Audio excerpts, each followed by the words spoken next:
Hello and welcome to M&A Murders and Accusations, the good, the bad, and the ugly of selling your business.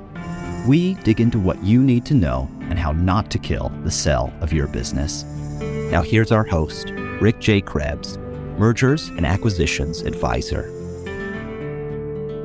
Hello and welcome to the show. This is Rick J. Krebs, your M&A cowboy, coming to you from the mountains of Heber City, Utah. Welcome to the show. I'm really excited about our guest today, and I'm pleased to welcome Micaela Weil. Hello, joining you from the mountains of Huntsville, I guess. Just over the mountain. Exactly. Happy to be here. Thank you for having me, Rick. You're sure welcome, and thank you for joining our show. I'm really excited about what we're covering today. And today, we're going to talk about the good part of the business. You know, we're usually talking about the good, the bad, and the ugly. I'm talking about something good. And when I say good, I'm talking about reducing taxes. So I've used the Community Foundation of Utah now for helping business owner clients reduce their taxes and increase the charitable contributions which they make successfully. And that's why I wanted to invite Micaela to be on the show. Recently, we had a transaction where I had three partners that were selling a business, and one of the partners was kind of just an investor partner, but multimillionaire partner, and he's actually the one and his advisors that introduced me to the Community Foundation of Utah.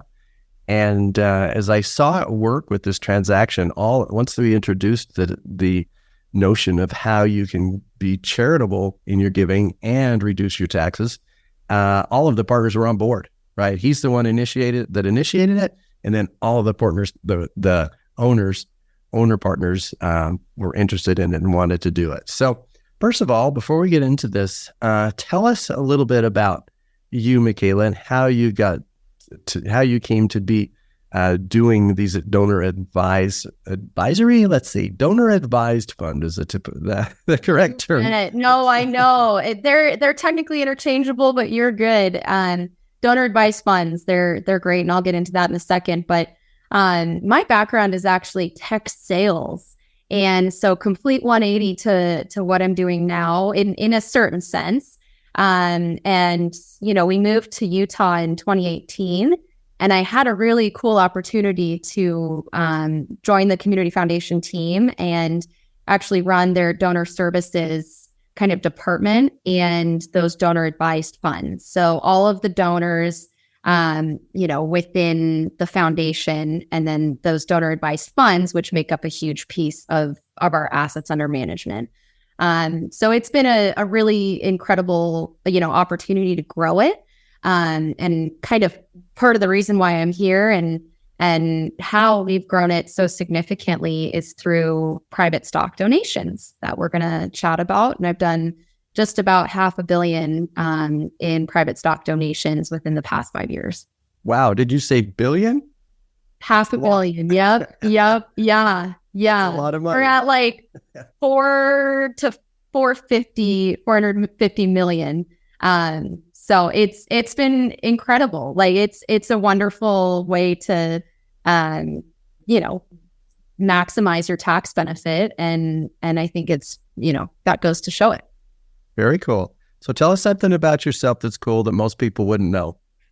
So I mentioned we live in Huntsville, which is new, and we bought a little bit of an older log cabin that we're fixing up. And part of the reason we moved up here was we have horses.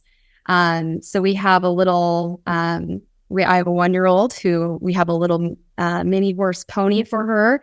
And then my husband loves training and riding horses. And so we have another horse just in a back pasture that we love and love to have the space to do it. So very good. Yeah, I didn't know that. And I also am a lover of horses. We could talk for days about horses, but I love it. Let's do it. I'll have you over. There we go. Okay, so my first question is, you work for the Community Foundation of Utah. What is the Community Foundation of Utah? Absolutely. So Community Foundation of Utah, we've been around for 15 years. We started in 2008. And essentially we're, our our broad mission is to provide philanthropy for the state. We're a non-government organization, completely independent of that. We are a nonprofit ourselves and a sponsor of those donor-advised funds. Essentially, we like to approach philanthropy with a holistic view. How can we work with nonprofits, businesses, business owners, donors on, finding the right fit within philanthropy for all of them. We serve as a community convener and financial fiduciary for a lot of different, organizations and different projects that have been going on. One that we've been doing and had within this past year was the state appropriated $40 million for the Great Salt Lake. So we actually house that money at the Community Foundation of Utah called the Great Salt Lake Water Enhancement Trust. And it's a public-private partnership between the state and then the Nature Conservancy and Audubon. And we're the neutral financial intermediary between them. So it's really fantastic to be right in the middle of such, innovation and really important pivotal pieces of the state at this point. That's cool. Very cool. Yeah. Been around 18 years, you said? And 15 years. Gotcha. Yeah. A long time. Yeah, a long time, I know. But we're actually one of the youngest community foundations in the country. Utah was the last state to get a community foundation that serves that statewide. All the other, they're like Chicago, Boston, they're all like early 1900s. So, wow. we're 15 and just hitting adolescence here. Gotcha. And a lot of the listeners are from out of the state. So if you're not from Utah, can they still work with you? Absolutely. We have many donors that are outside of Utah. And it, you do not have to have any sort of Utah ties, no matter if you're wanting to give here or not. You can give as long as it's domestically domiciled. Gotcha. And so there's the Community Foundation, which is the organization that is in charge of the money. But what's a donor advised fund? Tell us about that. What's the difference? Yes, very, very good point. And a donor advised fund is, many people are likely familiar with the private foundation of that asset. You then gain advisory privileges of the cash, the publicly traded securities, or the private stock. So that's the key pivotal piece where a private foundation is different. Some of the benefits of a donor advised fund versus, other vehicles are it's way less expensive to set up. It's very minimal to set up and very minimal effort. We joke that it takes as long for you to, open an account as it takes to fill out the paperwork, which is like 4 pages. It's very simple. And we're the sponsor of the organization. So once you, like I said, donate those funds, we manage the rest for you. There's no minimum payout like a private foundation has. So you don't have to do, 5% annually to give that away or anything like that. We manage all the filings, everything that you can think of that way. We manage that for you. Gotcha. And so let me get this straight. So we work with business owners on the sale of their business. And so when they sell, they donate the stock to the donor advised fund of their choice, right? Mm-hmm. Donor advised fund can be any charity, right? It can be a church, it can be philanthropic. Tell us about the allowable charities that people can donate to. Yeah. So essentially you'd set up the beneficiary. Think of it as a beneficiary. It's a little different of the donor advised fund, mm-hmm. those entities. So a donor advised fund is a conduit to give to them. And it allows a lot of those organizations that don't have the sophistication to accept, large donations or, publicly traded securities or private stock. It allows them to receive those funds without the hassle of them accepting it directly. So we're the middleman that way. You can give from a donor advised fund, you can give to any 501c3 that's in good standing with the IRS that's domestically domiciled. Oh, 1 second. So 501c is any charity, right? Any charity. Yep. Any charity that's in the United States. So it could be a church, obviously, right? Yep. Absolutely. Churches are tax exempt nonprofit entities. Okay, so nonprofit charity. It could be something like I've got a friend that does. He's very concerned about the environment, right? And so he wants to give his money to environmental causes. Or I'm just trying to think. Give me some other examples of the charities that they've invested in. So you can always come to us and say, I want to give to this organization, or I want to give to this church, and we help make that grant to them from your donor advised fund not an issue. One of the kind of unique value propositions of the Community Foundation is, well, if you're like, I really want to work with the environment and I want to help achieve X, Y, and Z, we can help you kind of develop your strategy around your giving from a broader sense, but B, some of those organizations, whether they're local to where you live, from a national level, that all depends on your priorities. So your friend who's super involved and interested in environment, we would recommend a handful of grants that way. If somebody's really interested, or a handful of organizations, if somebody's really interested in homelessness, we, will offer a few different organizations, and we really try and be agnostic to, as long as an organization is in good standing, we don't want to push somebody one way or the other, but we want to provide them with all the facts for them to make the right decision on the best organization that they feel, their charitable funds can go to. Right.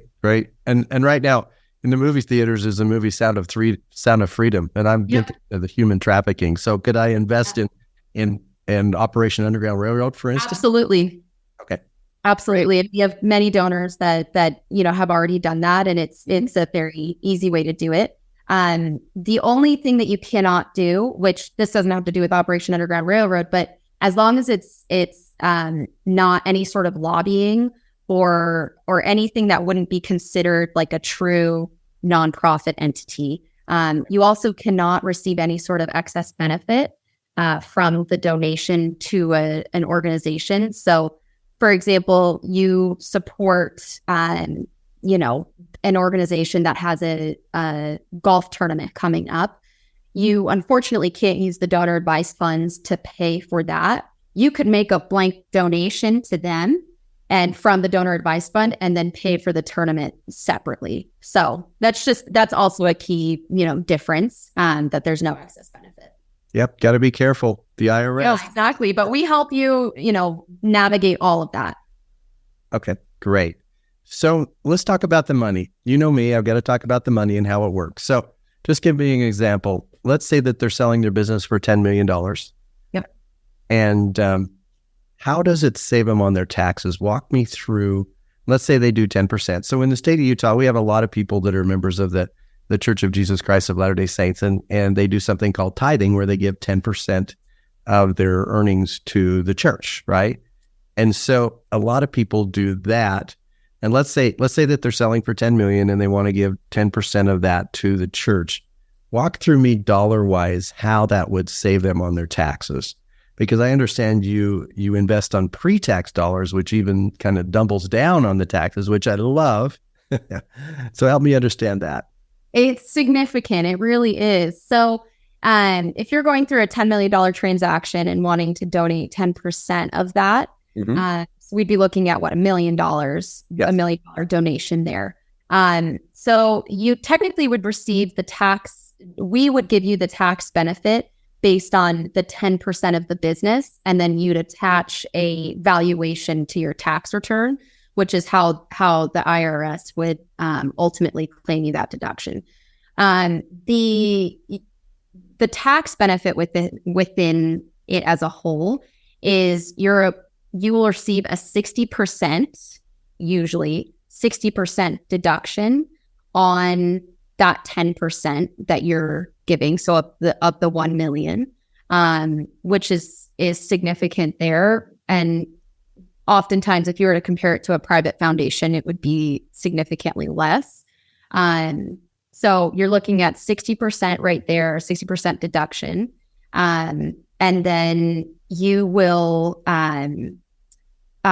depending on the type of asset, which we'll get into that here shortly, but if it's an S corp, you're likely to pay unrelated business income tax on that donation, on that million.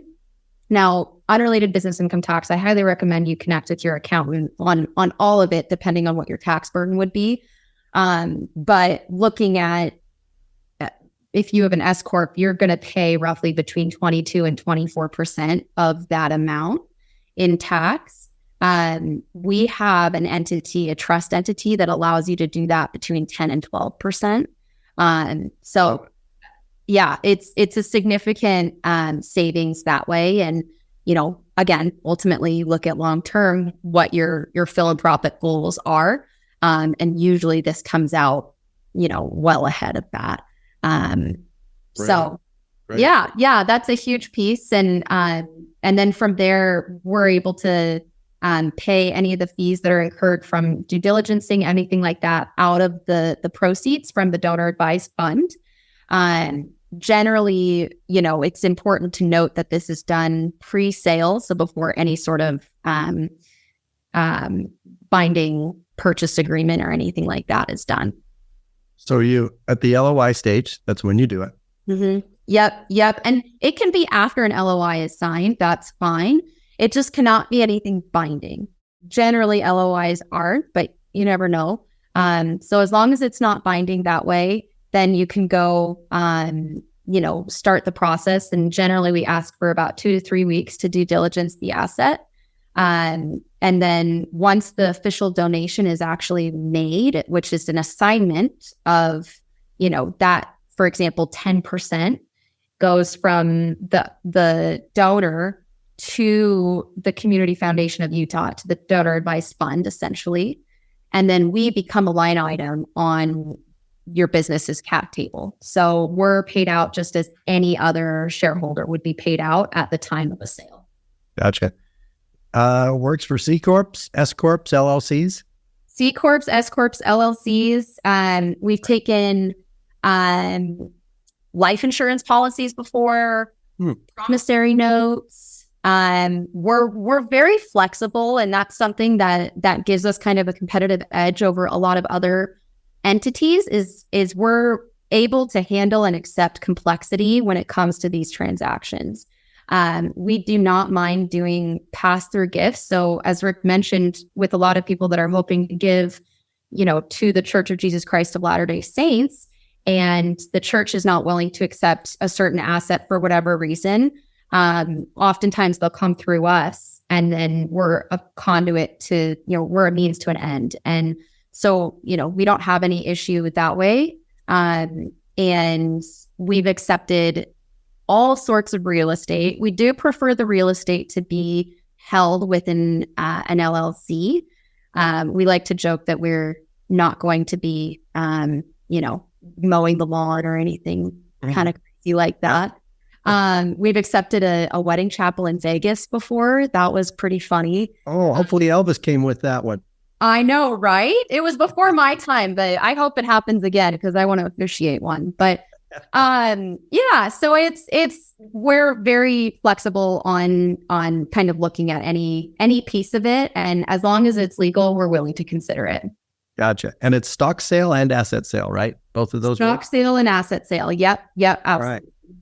So tell me, how do people know, or how do they get in touch with you? How do they learn about you? If they're interested in it, tell us how we learn more.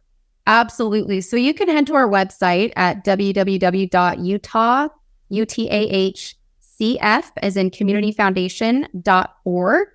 And there will be information listed on there. The other opportunity for you to just get in touch with me directly, and my email address is Micaela, that's Micaela, at utahcf.org. So I'd be more than happy to connect with anybody on on this and kind of work through what the steps are and see if it would be a good fit.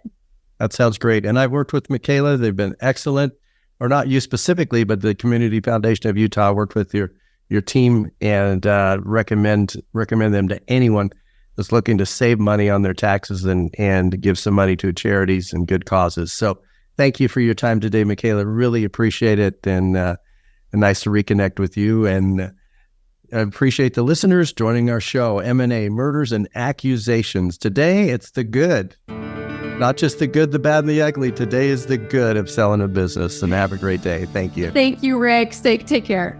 Bye-bye. Thank you for attending our podcast. We invite you to join us for future episodes of M&A, Murders and Accusations, the good, the bad, and the ugly of selling your business. You can also visit us at www.bsalesgroup.com or email Rick directly at rick@bsalesgroup.com.